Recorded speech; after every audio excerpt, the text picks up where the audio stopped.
काश्मीरमधील द लेक या पर्यटन स्थळाला दरवेळी मोठ्या प्रमाणात गर्दी असते। सीझन चालू आहे, मात्र जर आपण पाहिलं तर अनेक पर्यटकांनी या ठिकाणी पाठ फिरवलेली आहे। महाराष्ट्रातनं मोठ्या प्रमाणात पर्यटक हे या ठिकाणी या संपूर्ण जी थंडी आहे गुलाबी त्याचा अनुभव घेण्यासाठी येत असतात। अनेक कपल्स हे हनीमूनसाठी येत असतात। माझ्यासोबत बोलण्यासाठी या ठिकाणी सांगलीचे काही दाम्पत्य आहेत, ते या ठिकाणी आले होते। त्यांच्या नेमक्या काय भावना आहेत ते आपण जाणून घेऊयात। ताई, कुठून आलेला आहात आपण? आम्ही महाराष्ट्र मुंबईमधून आम्ही म्हणजे आम्ही आईचं घर आहे। आम्ही राहायला कारवार कर्नाटकामधून आलेलो आहोत। कधी आलात या ठिकाणी? काल दुपारी 2:30 वाजता।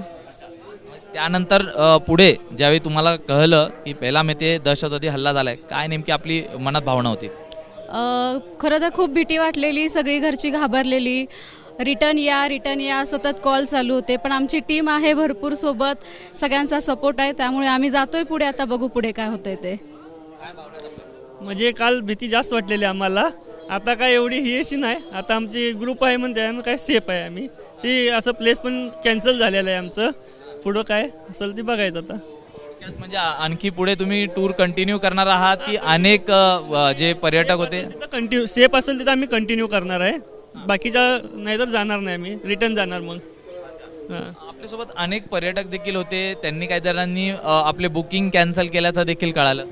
हां, मग ती कॅन्सल झाली, रिटर्न गेलेली आहेत थोडी लोक। त्यानं आता आम्ही पण बघायचं म्हण आहे, नाही तर आम्ही पण रिटर्न जायचं असं आहे आमचं पण। नाही, बरोबर आहे। आम्ही ठरवलं आता पुढे काय होतंय बघायचं, पुढच्या वातावरणावरती ठरवायचं, नाही तर रिटर्न जायचं। तर नक्कीच एक भीतीचं वातावरण या ठिकाणचे जे पर्यटक आहेत त्यांच्यामध्ये पाहायला मिळत आहेत। या ठिकाणी काही मुंबईवरनं नागरिक आलेले आहेत, त्यांच्याशी आपण बातचीत करण्याचा प्रयत्न करणार।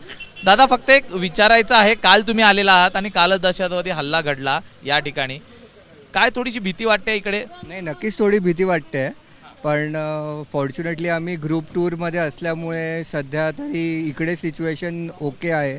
सो त्याच्यामुळे जेवढे इकडे लोकल साईट सीइंग होतं आहे तेवढं आम्ही करतो, पण पहलगाम तर सीज झालं असल्यामुळे तिकडे तर आम्ही जाणार नाही आहे। पण थोडं आहेच आहे, मनामध्ये भीती आहेच आहे।